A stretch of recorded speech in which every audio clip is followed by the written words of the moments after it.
almost perfect, not quite there.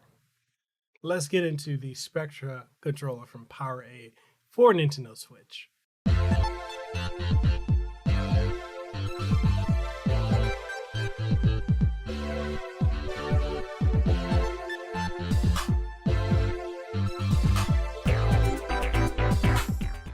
Before we get this video off, I want to give a huge shout out to PowerA for sending over the Spectra controller. This is as close as you're going to get to a pro wired controller for the Nintendo Switch.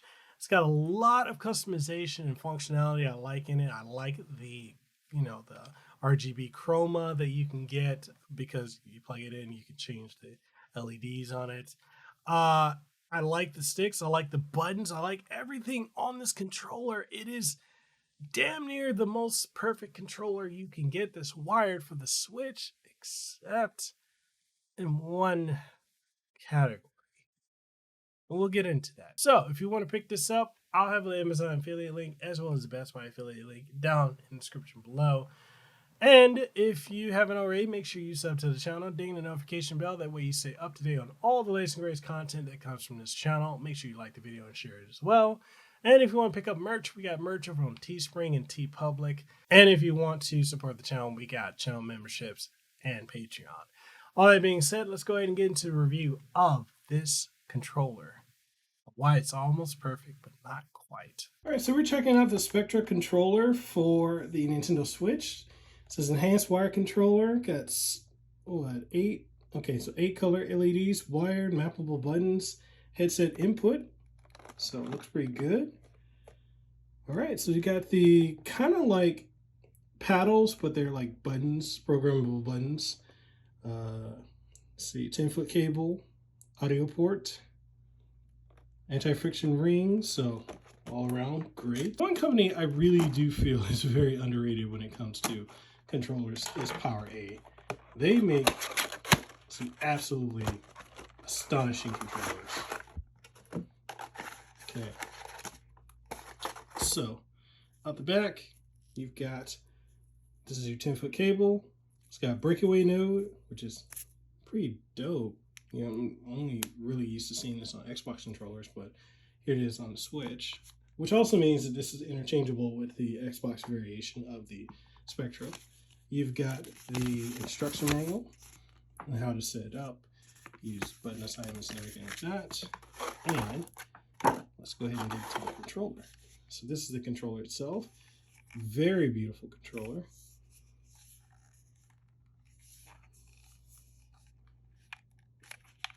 It feels really good in the hands. This feels like a very solid controller. D-pad, a little stiff. Actually, no. D-pad feels good. I will test the D-pad in some fighting games and some platformers, or 2D platformers, just because that's how you accurately test these. But feels good. Sticks feel good. Buttons feel good. A little depressed, the buttons here. More depressed than what I'm used to, but functional. Top buttons. Let's look at the back. Programmable buttons. So program and then LEDs. So let's see. No trigger stops, but then there's really nothing on the Switch that would utilize trigger stops, but I'm kind of disappointed it doesn't have that. Let's flip it on over. And you got your headphone input, which is pretty dope. And it is a bit of a fingerprint magnet, but you know, we don't really care about all that. So we're gonna go ahead and get this connected to the Switch. I will give you guys my opinion on it, how it feels in playing some games, but overall, very lightweight. Feels very grippable. I've got big hands, so it fits here. The triggers on the back, or the mountable buttons, I can use my middle fingers and perfectly fine. Everything feels very ergonomic with this. So let's go ahead and get it plugged up and give you guys my opinion. All right, so I figure right here in some Bayonetta would be a good place to test out a controller like this. Let me go ahead and turn the RGB on. And I figured, you know, because it's such a action-heavy title, it would be best to try this on. I'm also going to try with the fighter because I'm quite curious as to how, you know, it would work with fighting games.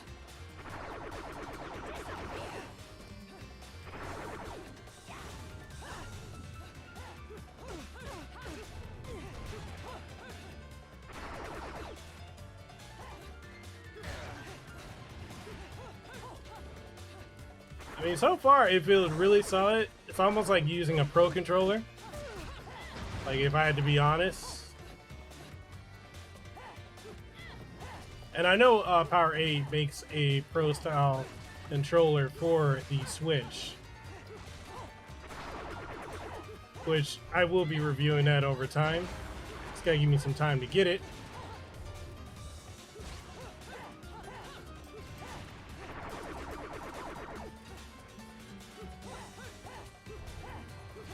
I mean, the buttons are really solid, very responsive. Okay, so we're gonna test this out with some Street Fighter Alpha 2.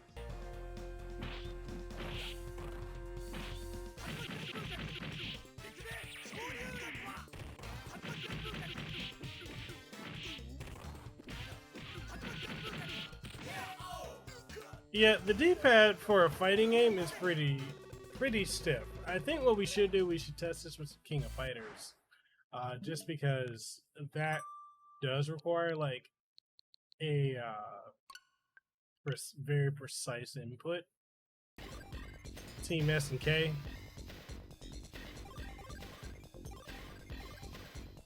So we're gonna see how they feel.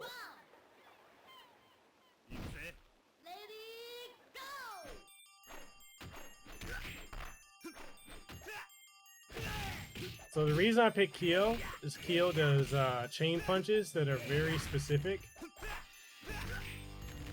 and I'm already having a difficulty like pulling them off.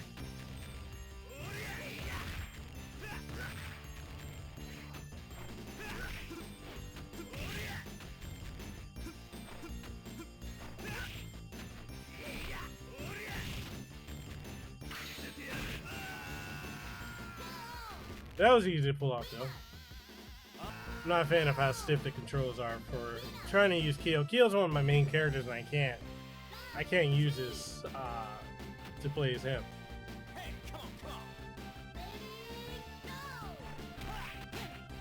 Now Terry shouldn't be an issue. Terry in KOF98 plays like a Shoto, or like Ryu and Ken from Street Fighter. So yeah, his inputs are easy. And I would assume Ryo Sakazaki's is easy as well. Honestly, when it comes down to the fit and feel of this controller, it's very comfortable in the hand. This is one of the most ergonomic controllers for the Nintendo Switch. Now, I'll compare it to the Pro Controller, which is right here. I've got the Xenoblade Chronicles 2 Pro Controller, which is one of my favorite controllers as well. I like it. It feels good in the hand. But there's something about this chunky boy right here. Like, this got some extra girth to it that the Xenoblade Chronicles one doesn't have. Like, as you can see, like, they're roughly about the same size and height. The difference is when you look at the thickness of them. They have a very different feel when it comes to the thickness in the controllers, whereas this one, it feels good. This right here feels honestly ergonomic. I like the fact that it's got the customizable buttons on the back that I can just remap to anything else in the controller. They're compared to other controllers where they have a mappable functionality. This is the easiest one to map. So if you want to program your back buttons here, what you're going to want to do is you're going to want to hold down the program button here, as well as whichever button you want it to be configured to. So say I want AGR to be one of the face buttons. All I'm going to do is press and hold program along with this. And then what you're going to see is this is going to start flashing. So as I do it right now, as it's flashing, I just need to press a button. And then once it's done, you'll see a quick flash. And then now whenever I press that button, it will now operate as such.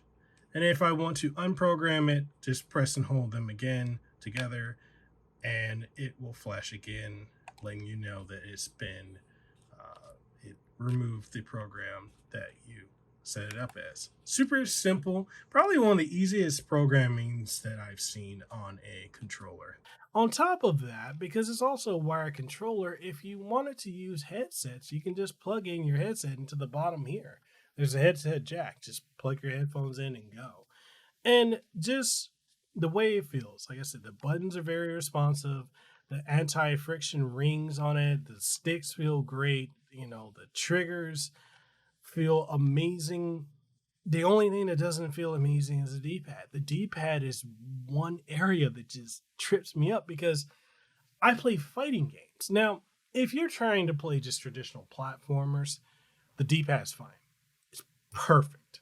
Honestly, it's actually perfect for platformers, for 2D side scrollers, for old belt scrolling beat 'em ups. For fighting games, because of, move inputs, like if I'm playing Guilty Gear, Accent Core Plus R, if I'm playing Street Fighter Alpha 2, or if I'm playing King of God, especially King of Fighters, because I'm a Kyo Kusanagi main, I can't pull off the moves that I want with the precision that I want just because the D-pad it's one, too raised, two, it's too stiff for fighting games. But for everything else, it's perfect. Like, honestly, if you're not going to use this for fighting games, if you're going to use this for everything else that you can play on the Switch, this is the perfect controller.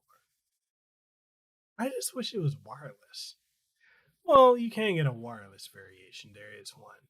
I just don't have it. It's actually not even in the Spectra line. It is a pro level controller, but I don't have my hands on that yet. Stay tuned for that one. But yes, all in all, perfect controller. Unless you're playing fighting games, then it's not the perfect controller.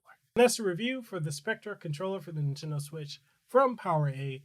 What do you guys think about it? Again, shout out to PowerA for sending this over to me. What do you guys think? Do you have this? If you do have it, do you like it? Do you love it? Do you dislike it? Are there controllers you would prefer to use over it? Is this something you've got your eye on that you're looking to pick up? Whatever your thoughts are, let's go ahead and get the conversation going in the comment section below. And if you want to take the conversation further, we do have Discord as well as Guilded. Links to those are in the description below. And outside of that, if you want to pick up some merch, we do have merch over on TeePublic and Teespring, as well as channel memberships and Patreon. So if you want to check us out over there, links in the description. I'm signing out. Hope to see you in the next video. Deuces wild, too sweet, be the elite. I'll see you when I see you. Peace. Mahalo for making it to the end of the video. I really appreciate your support by those of you who like the videos, who watch and who subscribe. And for those of you who are my Patreon supporters, thank you for your continued support because you help make this possible. If you enjoy my work and you'd like to support what we do have Patreon on patreon.com/MikhailKasanova. We also have Coffee as well as Subscribestar. So there's various methods if you want to support the work that we do here.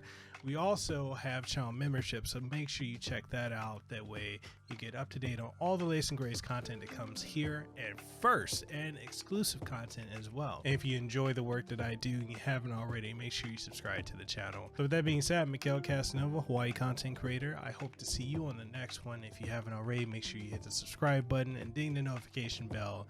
And all that being said, I'll see you on the next one. Peace.